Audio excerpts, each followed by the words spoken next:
자, 임대료 보조 정책 방금 했으니까 저소득층 임차인에 자, 보조하면 명목소득은 증가하지만 실질소득은 감소한다. 전혀 말도 안 되는 문장이에요. 돈을 주면 실질소득이 증가해서 결국 명목소득도 증가하는 거예요. 돈을 주니까 실질적으로 돈을 받으니까.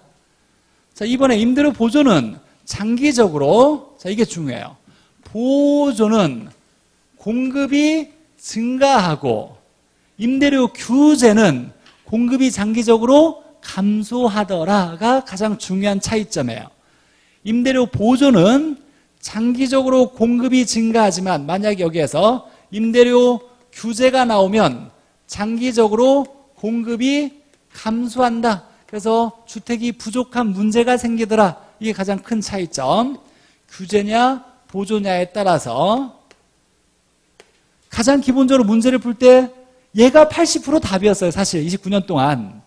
임대료 보조는 장기적으로 공급이 증가되고 좋은 거고 임대료 규제는 장기적으로 공급이 감소한다예요. 일단 규제와 보조를 두 개를 구분해야 될 필요는 여기에 있어요.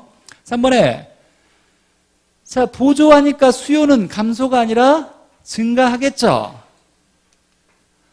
자, 그 다음에 공급은 어떻게 된다? 결국 증가된다 그랬어요. 장기적으로 공급이 증가된다는 말이 여기서 나왔어요. 여기서 이 얘기랑 똑같은 얘기예요. 그러니까 이런 지문은 같이 중복돼서 사용하진 않는데 자, 이건 수요도 증가해요. 단기적으로. 근데 장기적으로 공급도 증가하게 돼요. 자, 5번이 이제 중요한 지문. 자, 임차인에게 보조를 행하는 것. 우리는 얘를 뭐라고 배웠냐면 현금 보조라고 배웠어요. 현금 보조, 소득 보조. 그래서 이 대상자의 임차인에게 통장에 직접 정부가 현금을 넣어주는 거예요. 자, 근데 임대인에게 보조하는 거. 자, 이걸 뭐라고 했냐면 임대인에게 보조하는 걸 가격 보조라 그랬어요. 이걸 바우처 제도라 그랬어요. 가격은 임대료를 얘기하더라. 임대료만 보조해 주더라 해요. 그러면 임차인이 이 대상자가 동사무소에 가서 신청을 하면 이걸 가지고 돈을 주는 게 아니라 바우처, 교환권을 주는 거예요. 그래서 임대료를 낼 때 이걸 임대인에게 주는 거예요. 그럼 임대인이 이걸 가지고 정부에다가 신청하면 돈을 받게 되겠죠. 자, 이런 걸 얘기하는 거예요. 자, 임대인에게 보조하는 건 가격 보조를 얘기하고 임차인에게 보조하는 건 현금 보조가 유리하다. 현금 보조를 얘기해요. 자, 둘 중에 임차인의 효용과 편익에는 누가 유리하다? 현금 보조죠. 이걸 줘야 임대료뿐만 아니라 치킨이나 소주도 사 먹을 수 있다 그랬어요. 얘가 더 유리하더라. 편익 입장에서. 다만 정부의 정책을 실행하는 데 있어서는 얘가 더 유리할 수 있더라 였어요. 그렇죠? 그 돈을 다른 데다 안 쓰고 임대료만 다 써야 되니까. 자, 그래서 행하는 것은 임대인에게 보조하는 것보다 임차인의 주거지 선택의 폭을 넓혀주는 장점이 있다. 뭐든지 간에 이게 중요한 게 아니라 효용적으로 더 유리하더라라는 거예요. 얘가 더 유리하더라라는 얘기를 하는 거예요. 이 내용에 어떤 얘기가 들어가도 사실 이건 중요하게 따지지 않고 효용적으로 얘가 더 유리하더라라고만 이해해도 괜찮아요.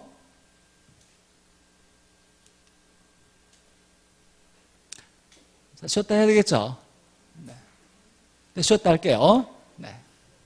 3시간 안에 끝나요. 네. 너무 걱정할 건 없어요. 네. 자, 시간이 많이 갔죠? 네, 답만 보고 빨리빨리 가보죠.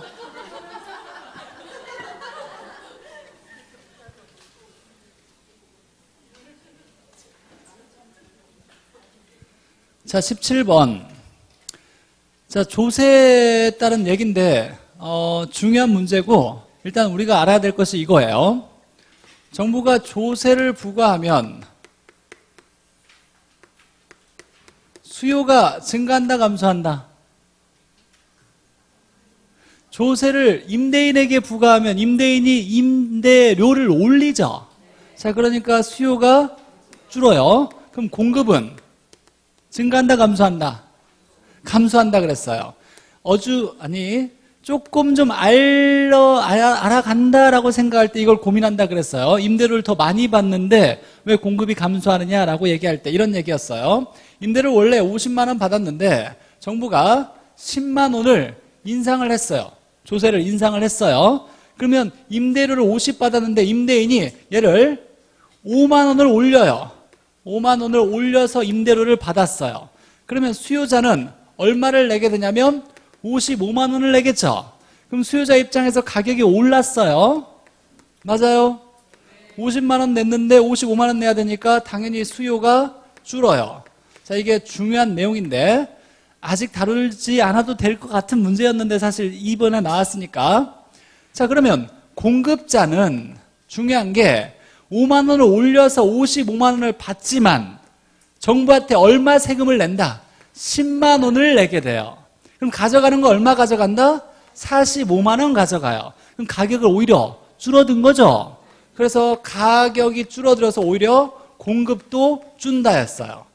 자, 이 내용이 우리가 이해해야 될 내용이지만 이 내용을 이해하지 못하더라도 무조건 문제를 풀 때는 정부가 조세를 부과한다, 조세를 인상한다 이런 말 나오면 수요와 공급이 둘 다 줄어요. 그래서 수요자가 가져가는 잉여도 줄고 공급자가 가져가는 잉여도 줄고 이 줄어든 만큼의 잉여를 뭐라고 하냐면 경제적 손실 또는 경제적 후생손실이라 그랬어요.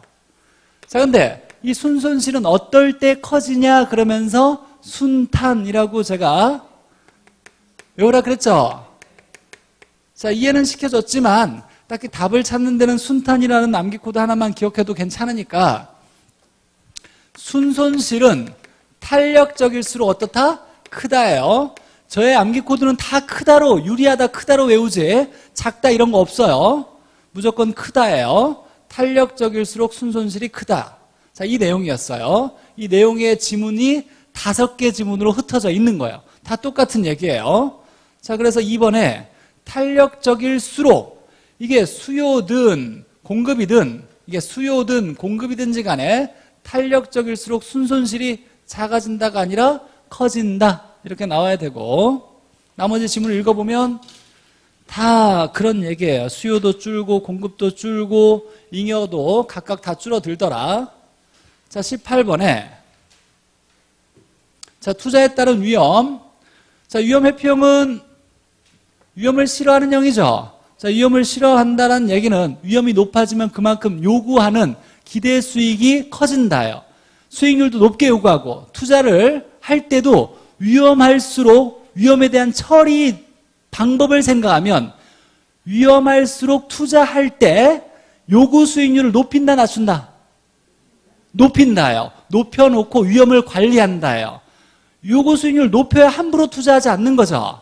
그래서 중요한 건 위험 회피형일수록 위험할수록 요구 수익률을 더 높여서 위험을 관리하고 수익도 더 높게 요구한다. 기대 수익도 더 높게 요구한다. 그래서 위험과 수익은 비례관계다를 계속 얘기했던 거고 자, 그러면 위험 증가에 따라서 보상되는 기대 수익률은 더 높게 요구한다. 맞는 얘기죠? 여기 요구 수익률 나와도 맞아요 틀려요? 맞는 얘기예요. 위험 회피형일수록 위험을 관리할 때 요구 수익률을 높여서 관리하는 이런 방법을 뭐라 하냐면 위험조정 할인율법이라고 그래요. 위험을 관리할 때. 자, 니은 무위험률은 위험과 관련이 있다 없다?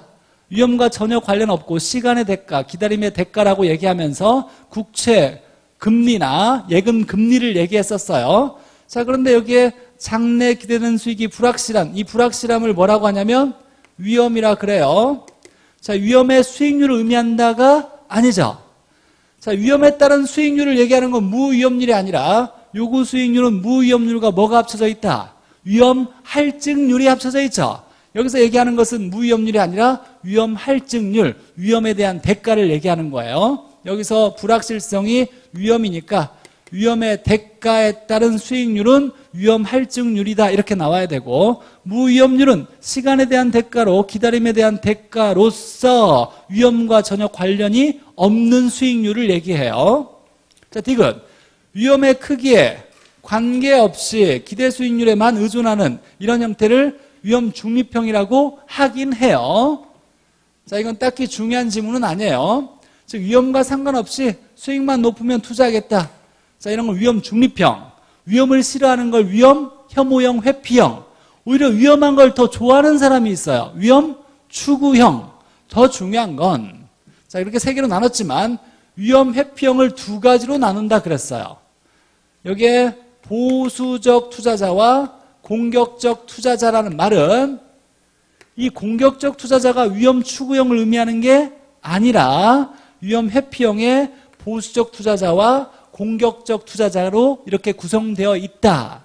그 다음에 위험에 대한 태도로서 위험 회피형이 있고 위험 중립형이 있고 위험 추구형이 있다. 근데 학계론에서는 아무 말이 없으면 무조건 뭘 전제한다? 위험 회피형을 전제한다. 이런 얘기였고. 자, 그래서 기억은 맞는 얘기고 니은은 틀린 얘기고 디귿은 잘 모르겠네 이렇게 넘어가고. 자, 리을에 위험 혐오형, 위험 회피형을 얘기하죠.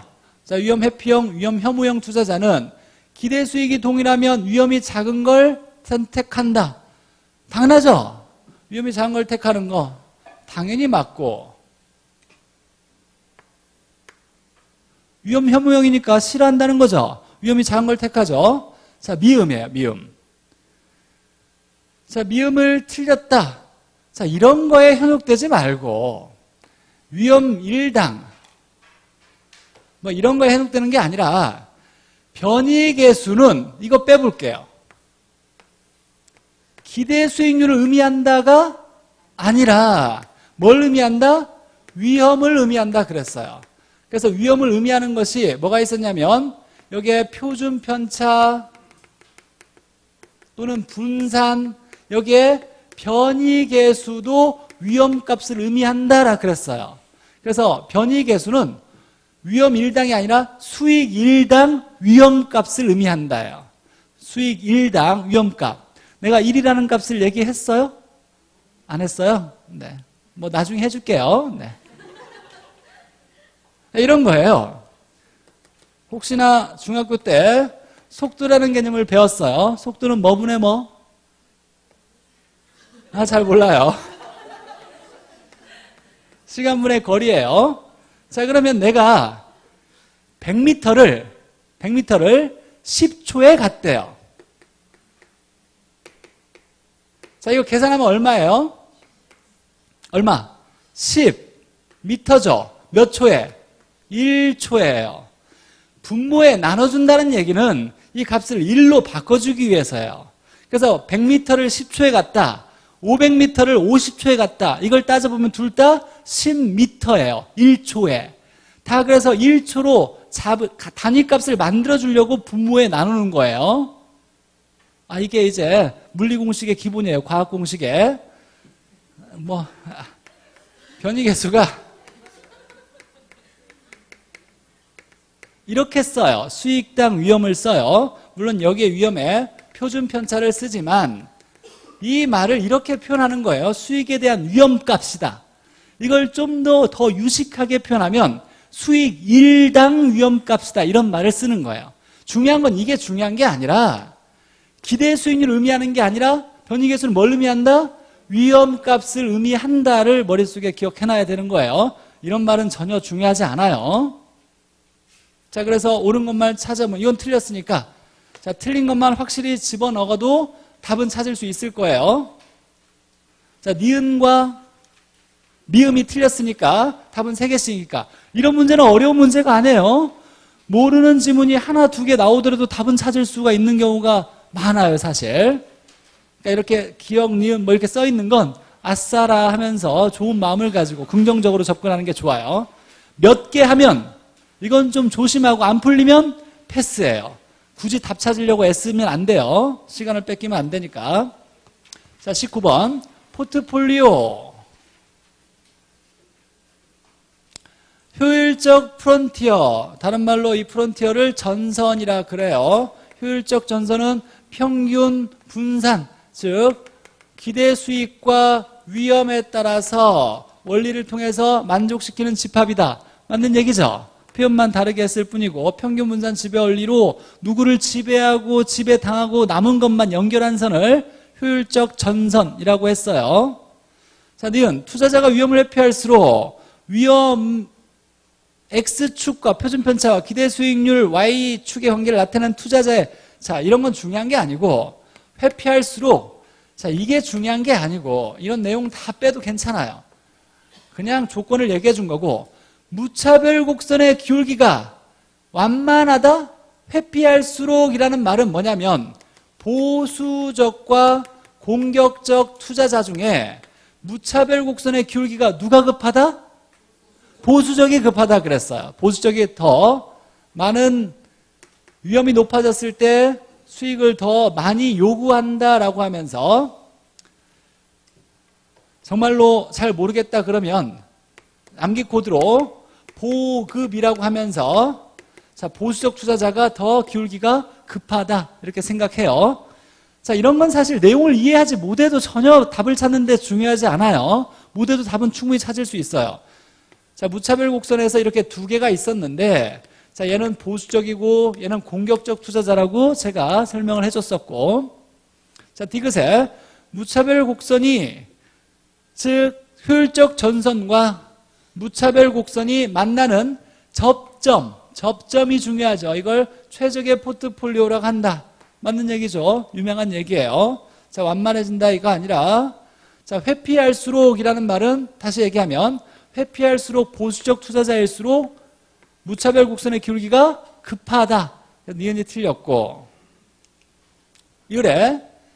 자, 효율적 프론티어에서 추가적인 위험을 감수해야 수익률을 증가시킬 수 있다. 이 지문도 굉장히 많이 나온 지문이에요. 어려운 지문은 아닌데 이런 거예요. 자, 효율적 전선이 이렇게 생겼어요. 수익이고 여기가 위험이라고 했을 때, 자, 위험에 따른 수익이 오른쪽으로 올라가죠.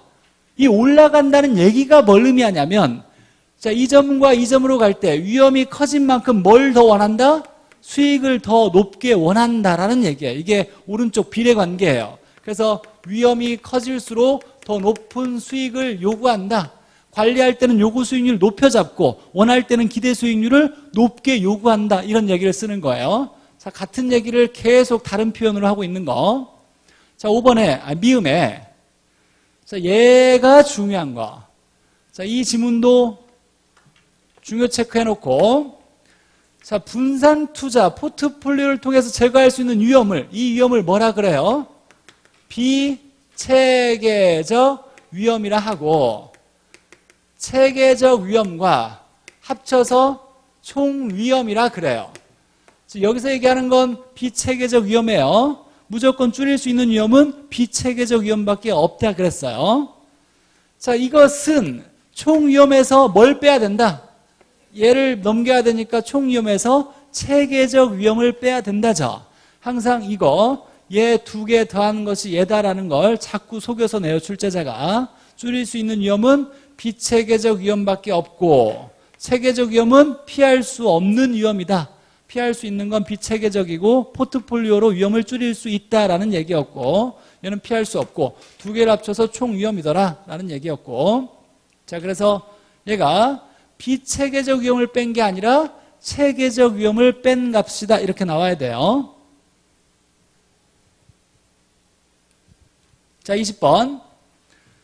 자, 연금에 5년짜리가 나왔어요.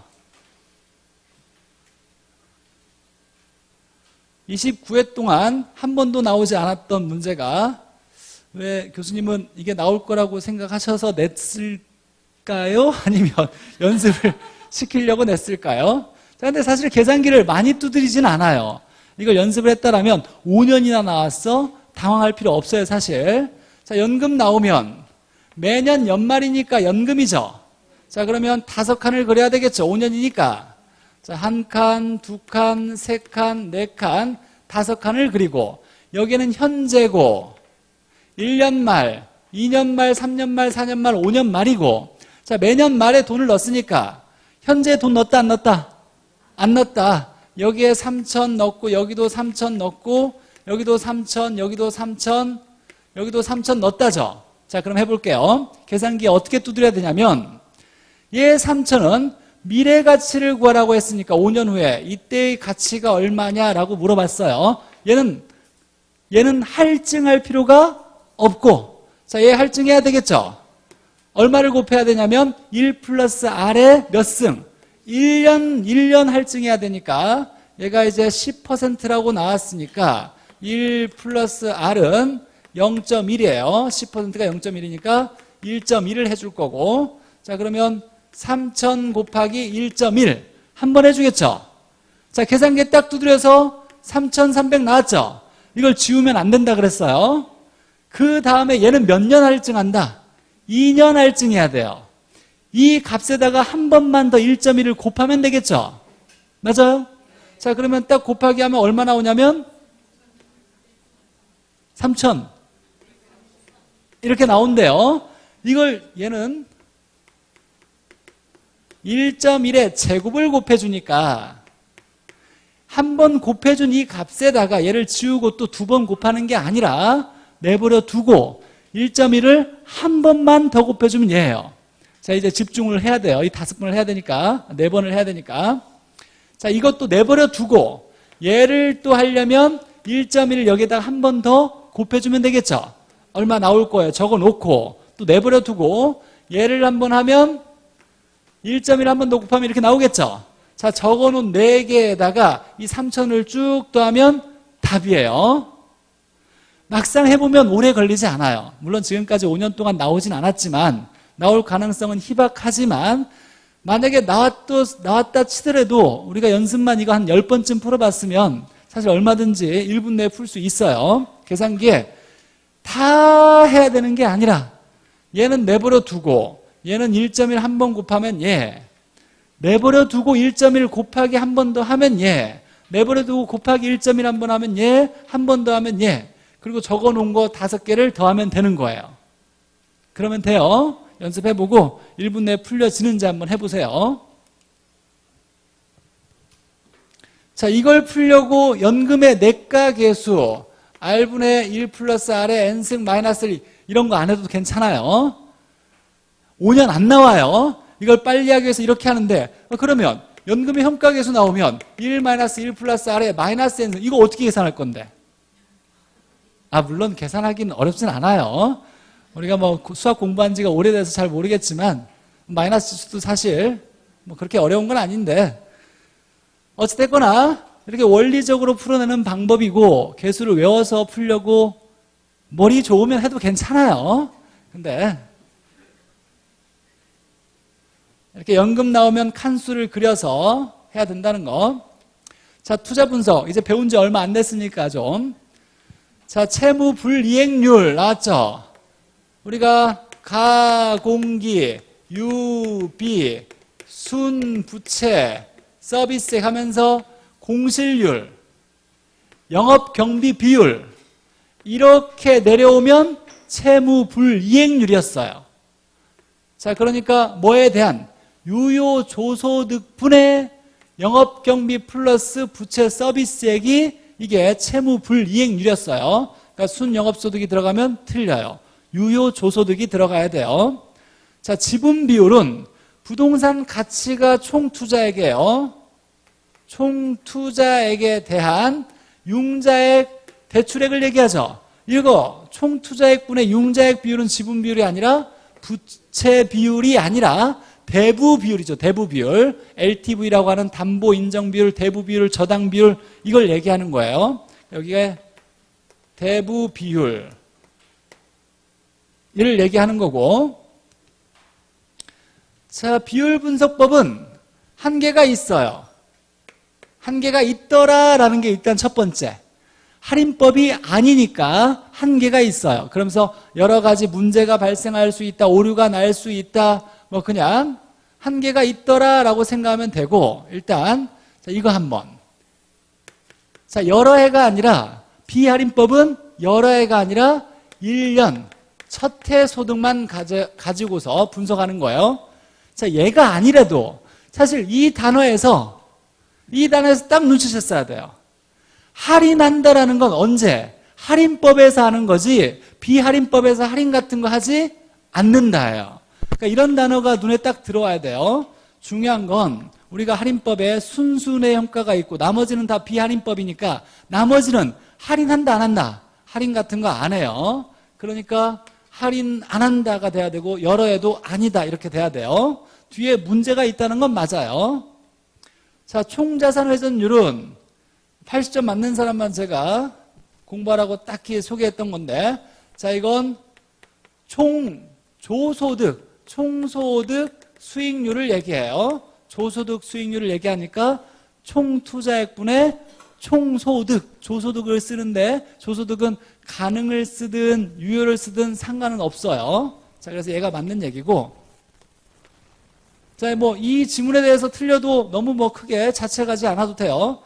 자, 뭔가 이제 속임수에 넘어갔을 텐데, 부채 비율은 내 돈분의 남의 돈이죠. 내 돈분의 남의 돈이니까 부채에 대한 지분이 아니라 지분에 대한 부채 비율이라고 해야 돼요. 뒤에 대부 비율이 50이면 부채 비율이 100%인 건 맞아요. 열심히 이것도 구하고 답이 없네, 얘 이상하네, 이렇게 할 수 있어요. 자, 근데 그럴 수 있는데 하여간 학계론에서 항상 이런 뭐에 대한 뭐가 나오면, 뭐를 뭐로 나눈다, 뭐에 대한 뭐 나온다, 이런 말 딱 나오면 그냥 무조건 신경이 탁 곤두서면서 주의해야지 뭐분에 뭐가 맞는지 이걸 계속 생각해야 돼요. 항상 요즘 해마다 한 문제씩 꼭 나오고 있어요. 뭐분에 뭔지. 뒤에 50이면 100%인 건 맞아요. 전에 설명해 줬으니까 이건 넘어가도록 하고,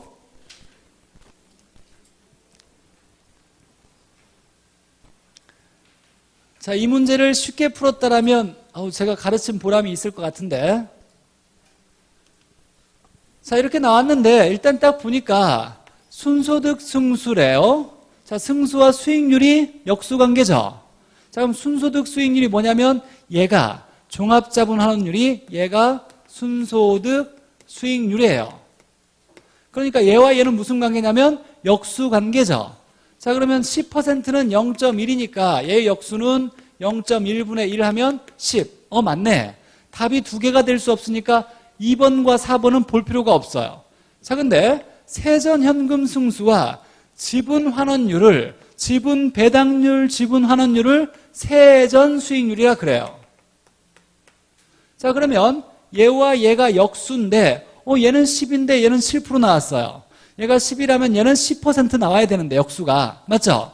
10이면 역수면 10분의 1을 쓰니까 0.1이니까 얘는 10% 나와야 되는데 뭔가 둘 중에 하나 답이라는 거예요. 자, 그럼 둘 중에 하나만 딱 구해보면 되는 거예요. 자, 그럼 세전수익률.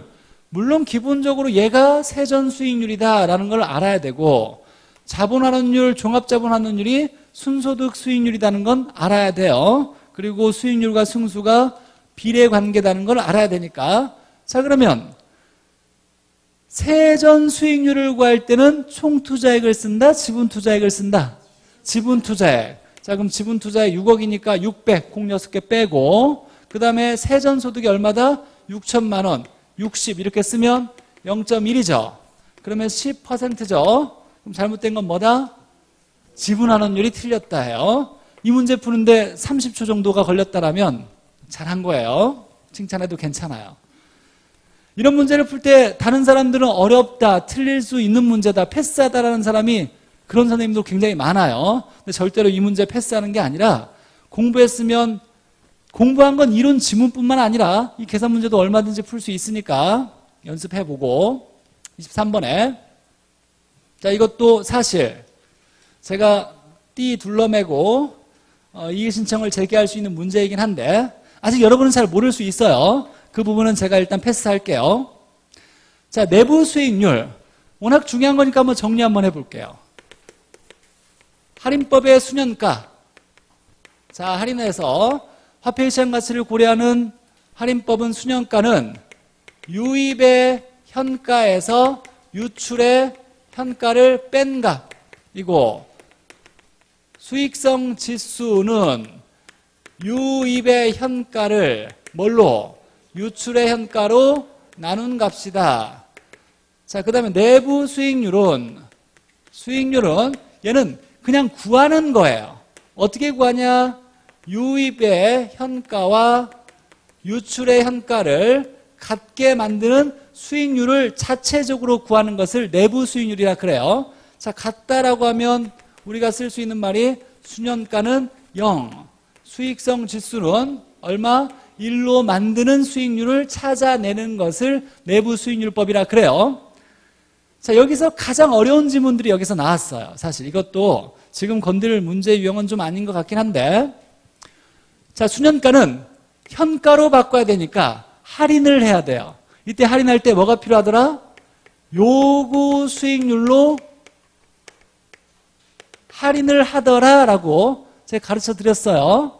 얘도 할인을 해야 되니까 요구 수익률로 할인을 하더라.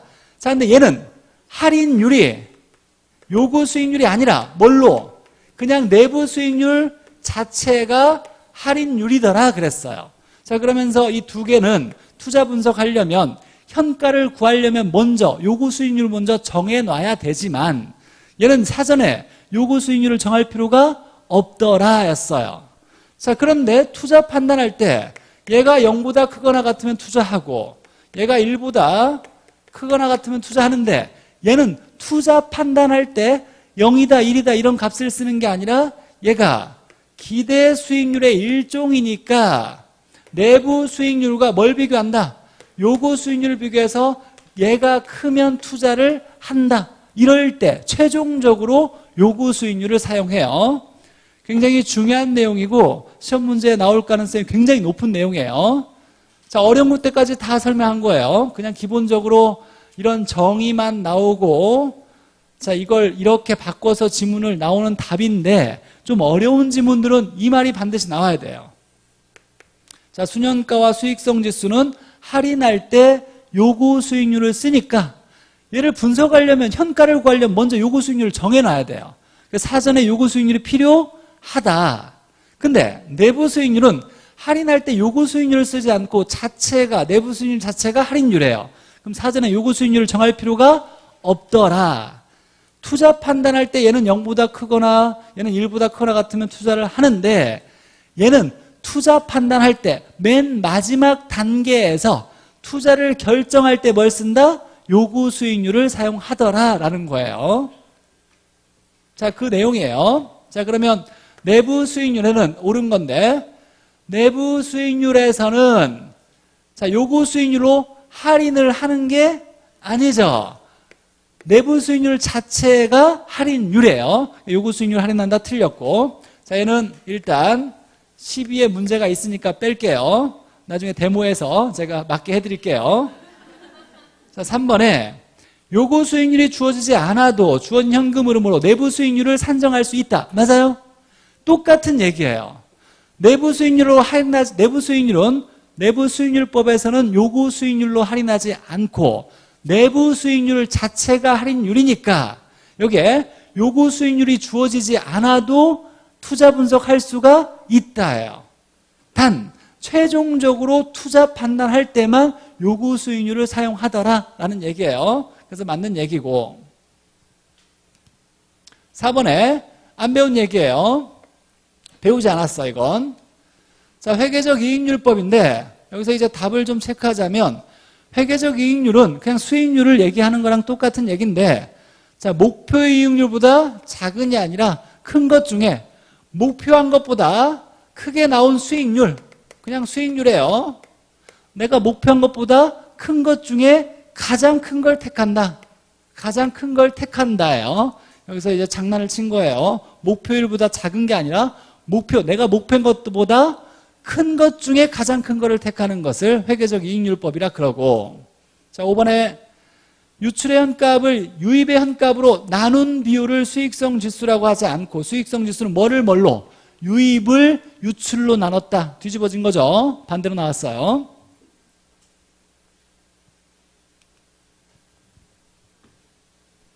자, 24번. 자, 이런 문제를 풀 때 첫 번째 해야 될 게 이제 투자 분석을 하라고 했는데 1년이 지났대요. 자, 12월 31일, 1월 1일 1년이 딱 됐고 여기서 1년이 됐고 여기는 지출, 투자를 했고 얘는 1년 후에 수입이 들어왔어요. 유입이 됐대요.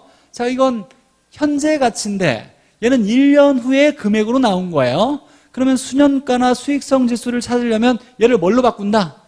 현가로 바꿔야죠. 그럼 뭘 한다? 할인을 해야 돼요. 1 플러스 R의 N승으로 나눠야 되겠죠. 자, 근데 얘가 할인율이 7%니까 1 플러스 R 하면 1.07을 쓸 거고 1년이니까 몇 승? 1승으로 나눠줘야죠. 할인이니까 미래로 보낼 때는 할증할 때는 곱하기, 현재로 할인할 때는 나누기. 자, 그럼 얘를 이렇게 1.07에 1승으로 나누면 이제 현가가 나오겠죠. 7,000원이 나오고 얘는 2,500원이 나올 거예요. 자, 그럼 여기서 빼면 수년가. 자, 여기 나누기 현금 유출하면 이건 수익성 지수 이렇게 구할 수 있겠죠. 자, 따져보면 다 맞아 라고 나올 거예요. 자, 이런 문제가 잘 배열되지 못한 게 시간을 너무 많이 끄는 문제를 썼어요. 뭐 무한정 시간 준 것도 아닌데.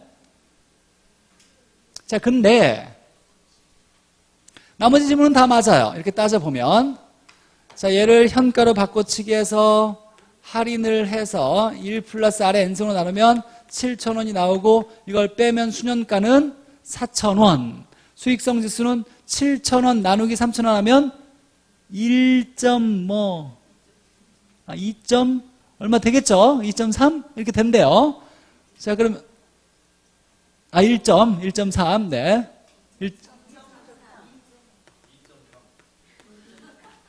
2.4. 네. 알겠어요. 자, 이렇게 빼면 수년가, 나누면 수익성 지수인데 얼토당토 않는 지문이 갑자기 튀어나왔어요. 이것도 사실 문제에 대해서는 제가 좀 얘기를 하고 싶은데, 자, A의 내부 수익률이 7%보다 작다라고 했는데 A의 내부 수익률은 바로 구할 수 있죠. 어떻게 구했냐면 내부 수익률은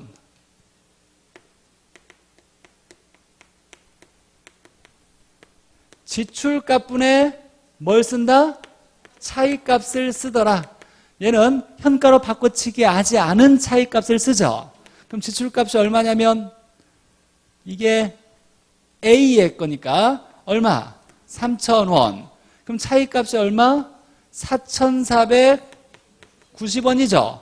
그럼 얘가 하면 1.4 반올림 했을 때 1.5고 1.49 얼마 이렇게 나올 거예요. 자, 이렇게 나오면 얘는 149% 이렇게 나와야 되는 거예요. 전혀 값이 말도 안 되는 지문을 썼어요. 자, 그래서 답은 4번이 틀렸어요. 문제를 이렇게 말도 안 되게 내지는 못하는데. 그리고 계산기에 방금 여기에 주의해야 될 건 계산기를 쓸 때는 F로 놓고 써야 돼요. 4분의 5 이렇게 나오는 거 이런 거 아니고 F에다가 탁 놓고 쓰는 거예요. 소수점, 모든 소수점을 나올 수 있게 풀로 나오는 거예요. 계산기는 F로 놓고 반올림 하는 거 쓰지 않고. 자, 25번. 시간이 또 미워할 것 같아. 자, 보죠. 배운 지 얼마 안 됐으니까 대출 상환 방식에서, 자, 여기 이제 원리금 그래프가 있었어요. 일정한 것은 원리금 균등, 그 다음에 올라가는 것은 점증식, 내려가는 것은 원금 균등.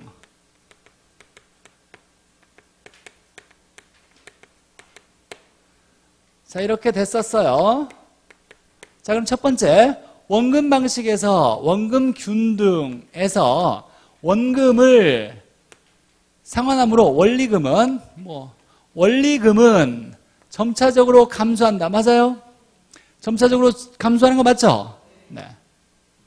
자, 니은 체증식은 미래소득이 감소가 아니라 미래소득이 증가될 거라고, 미래소득이 보장되는 경우에 쓰니까 틀렸고, 디귿 대출 실행 시점에서 원리금 상환액은 원리금 균등이 원금 균등보다 크다.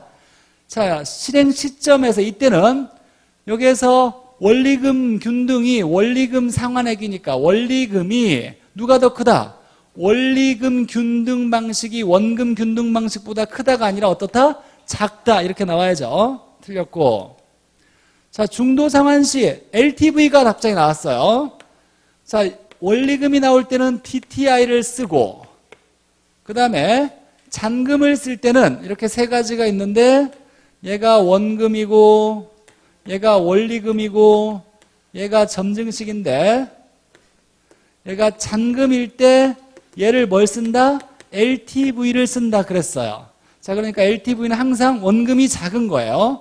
그래서 원리금 균등상환 방식이 원금 균등상환 방식보다 높다? 맞는 얘기예요. 원금이 항상 작은 방식이에요.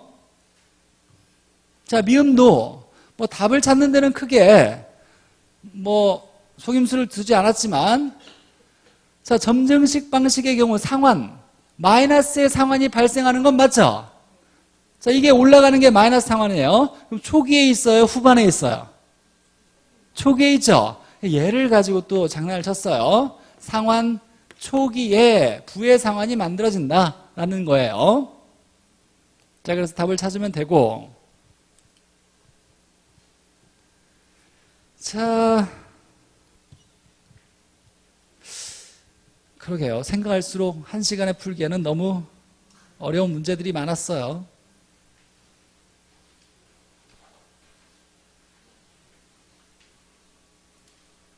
자, 26번에 7회차 원리금 상환액, 7회차에 원리금 상환액인데 보니까 원금 균등 상환 방식이에요. 자, 이런 문제는 사실 마음을 편하게 접근하면서 얼마든지 풀어낼 수 있다는 자신감을 가지고 시작해야 돼요. 전혀 어렵지 않아요. 볼게요. 자, 원금 균등이니까 첫 번째 원금을 구하고, 두 번째 이자를 구하고, 세 번째 더해서 원리금을 구하죠. 자, 원금은 어떻게 구하냐? 총 얼마를 대출받았냐면 3억 원을 대출받았대요. 그럼 공 6개 빼고 3억 원을 몇 년에 갚는다? 20년에 갚는다. 자, 그러면 이게 갚아나가야 하는 매년 원금이 되겠죠. 자, 그러면 얼마냐면 15 이렇게 되겠죠. 15라고 적고 읽을 때는 1,500만 원 이렇게 읽을 거고. 자, 원금은 그러면 3억을 20년 동안 매번 일정하게 원금을 나눠서 갚을 거니까 대출금을 대출 기간으로 나누면 원금이에요. 자, 이자는 대출액 곱하기 이자율인데 갚는 중간에는 대출액이 아니라 뭐 잔금에다가 이자율을 곱한다 그랬어요. 자, 그럼 얘는 7회차니까 몇 번 갚았다? 6번 갚았죠. 얼마씩? 15원씩 6번 갚은 거죠. 그럼 얼마예요? 90이죠. 90원을 갚은 거예요. 자, 그러면 300원 빌렸는데 90원을 갚았으니까 여기에다 이자율이 얼마라고 했냐면 5%래요. 0.05를 곱하면 210원 곱하기 0.05 하면 계산기 하면 10.5? 이렇게 10.5가 나온대요. 10.5 나왔어요. 두 개 더하면 이제 원리금이겠죠. 자, 그러면 25.5 이렇게 되겠네요. 255 찾으면 되는 거예요. 255. 답을 보니까 하나 있어요. 하나. 그러면 그 뒤에 있는 문제는 풀 필요가 없죠. 겁먹을 필요가 전혀 없었던 문제예요. 자, 이것도 연습해보고, 야, 이런 문제 내가 1분 안에 풀 수 있는지 연습하면 마음이 조급해져서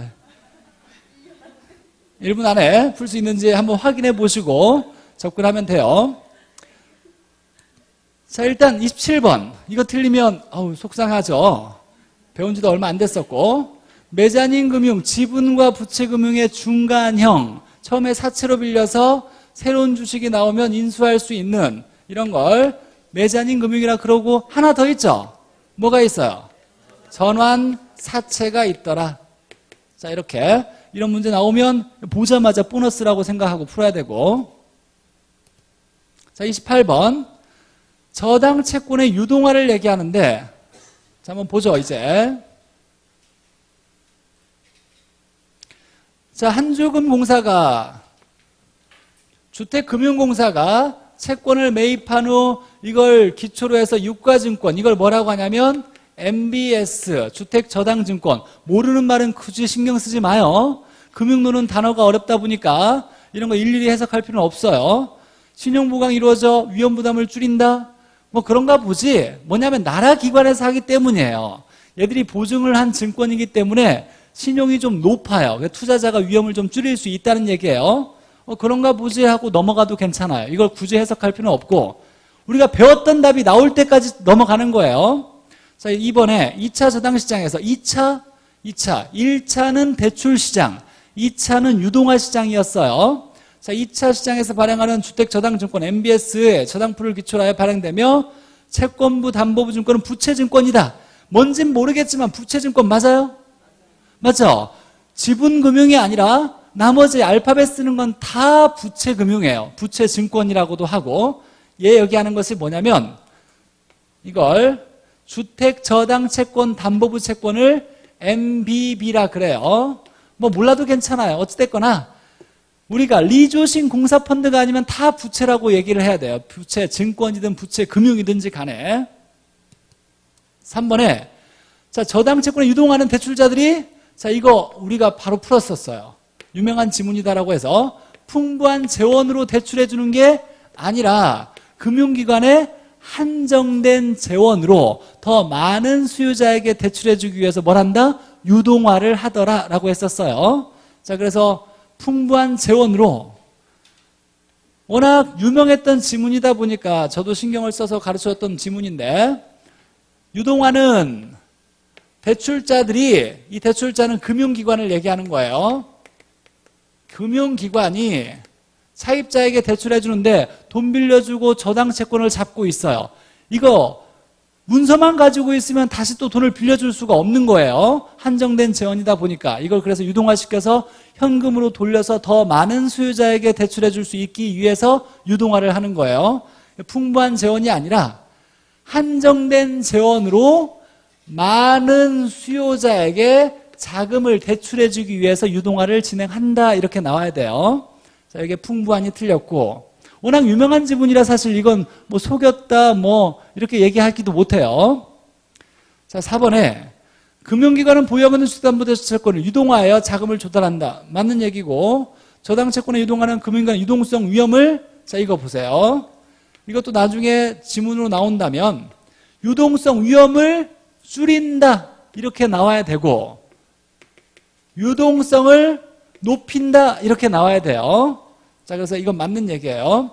유동화를 한다는 것은 금융기관의 유동성을 높인다, 유동성 위험을 줄인다 같은 얘기예요. 자, 29번 MBS에 대한 거.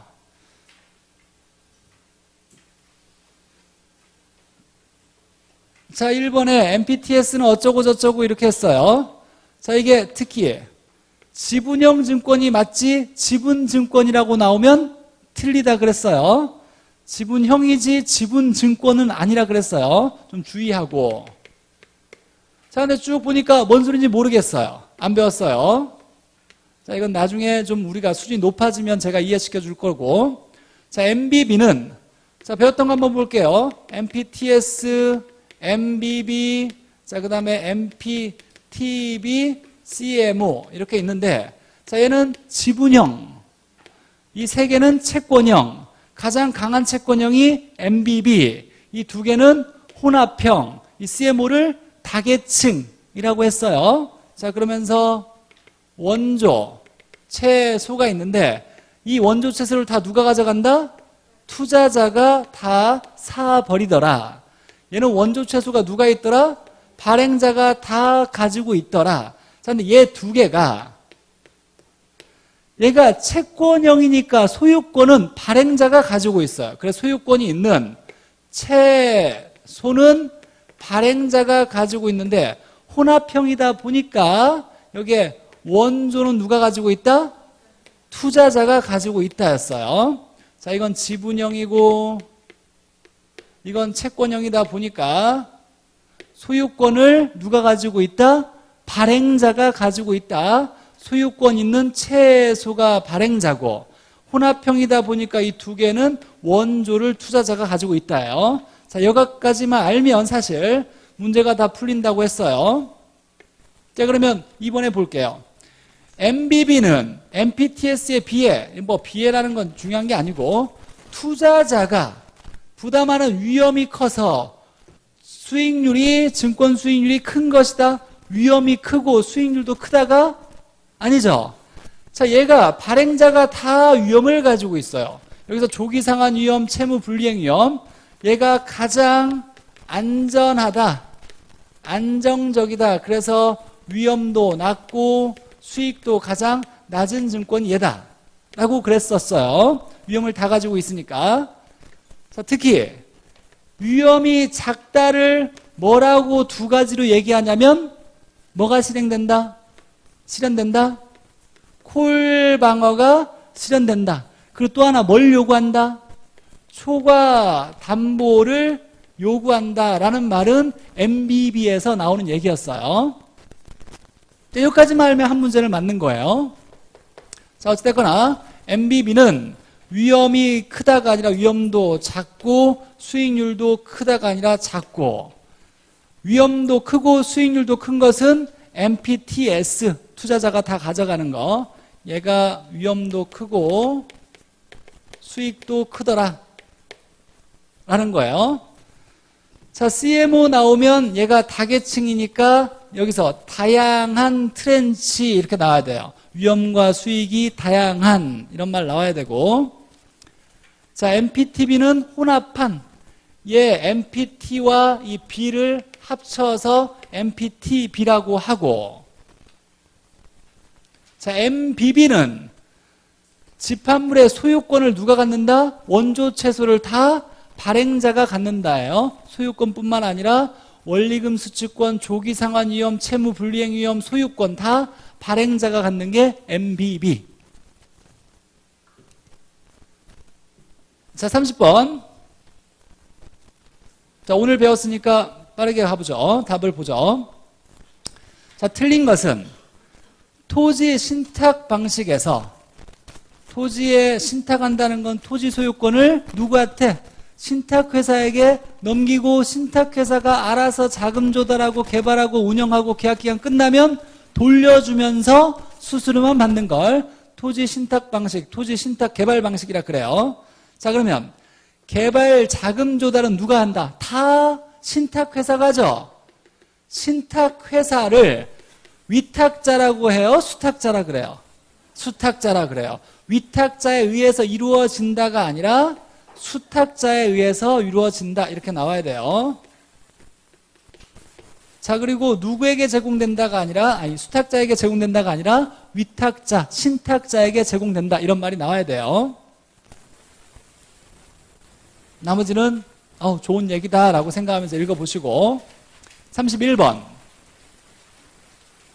오히려 뒤에 문제는 쉬운 것들이 좀 많아요. 우리가 개발 쪽을 충분히 공부가 안 돼 있어서 좀 틀렸을 수도 있겠지만, 자, 이번에 자기관리, 자가관리 방식은 내가 직접 하니까, 자, 얘에 대한 특징 한번 볼게요. 자가관리는 통제력이 높죠. 기밀 유지가 유리해요. 다만 문제가 뭐냐면 전문성이 떨어지고 안일화, 타성에 젖기가 쉽다. 자, 이게 자가관리에 대한 내용이에요. 자, 그러면 관리 업무의 타성을 방지할 수 있다가 아니라 타성에 젖기 쉽다 이렇게 나와야 돼요. 인건비 절감 효과도 이건 위탁관리 방식에서 나오는 얘기예요. 자, 어찌됐거나 이 얘기가 나오려면 얘가 자가관리가 아니라 위탁관리라고 나와야 돼요.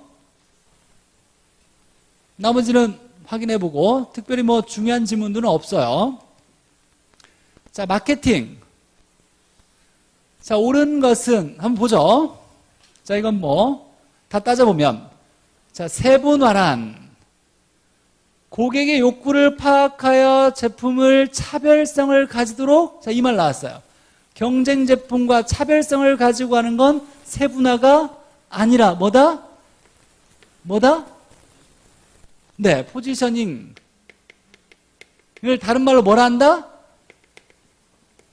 이를 차별화라고 해요. 세표차. 세표차에서 세분화, 표적시장, 차별화. 자, 이 말의 문장을 보면 목표시장에서 뭐 해서 얘를 가지도록, 차별성을 가지도록 지각 속에 위치시킨다. 이 말은 차별화를 시킨다는 얘기예요. 자, 그래서 차별화시킨다. 이건 포지셔닝 차별화를 얘기하는 거지 세분화를 얘기하는 게 아니고, 세분화 나오면 뭐 나와야 돼요? 수요자 집단을 여러 특성 기준에 따라서 세분화한다. 수요자 집단을 세분화한다. 이런 말이 나와야 되고. 자, 두 번째, 포지셔닝. 자, 얘는 차별화와 똑같은 얘기인데, 세분된 시장 중에서 가장 좋은 시장 기회를 제공해 줄 수 있는 이런 시장을 뭐라 하냐면 표적 시장이라 그러지, 이걸 포지션이라고 하지 않아요. 세분화된 시장 중에서 내가 가장 팔기에 적당한 수요자 집단을 표적시장, 이건 특화된 시장은 표적시장을 얘기하는 거고. 3번에 관계 마케팅이 아니라 아이다라고 얘기하는 건 누가 아이다? 고객이 아이다. 고객 점유 마케팅이 나와야 되고. 자, 분양 대행사를 이용하는 것은 어떤 경로로 내가 판매할 거냐라는 것은 포피믹스 중에서 가격 전략이 아니라 유통 경로 전략이죠. 틀렸고.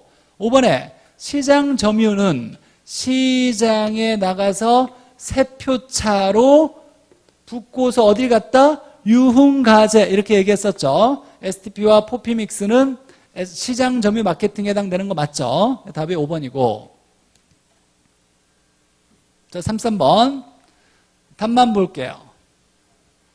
자, 감정평가는 우리가 딱 한 번 배워서 제가 설명했던 특강 내용을 다 기억할지는 모르겠지만, 자, 5번에 기여의 원칙이라는 부동산 가격이 대상 부동산의 구성비에 생산비를 전부 합한 것이다가 아니라, 예를 들면 여기에 5층짜리 상가가 있는데 엘리베이터가 하나였어요. 그래서 다른 5층짜리 건물은 10억인데 얘가 5억이래요. 이용하기가 너무 불편하대. 엘리베이터가 하나다 보니까. 그래서 내가 1억을 투자해서 엘리베이터 하나를 더 만들었다. 그럼 이 상가가 6억이 되느냐? 1억을 추가했으니까 가 아니라 1억을 추가했지만 이 가치가, 상가의 건물 가치가 높아져서 10억이 될 수도 있는 거죠. 자, 그러면 1억을 생산비라 그래요.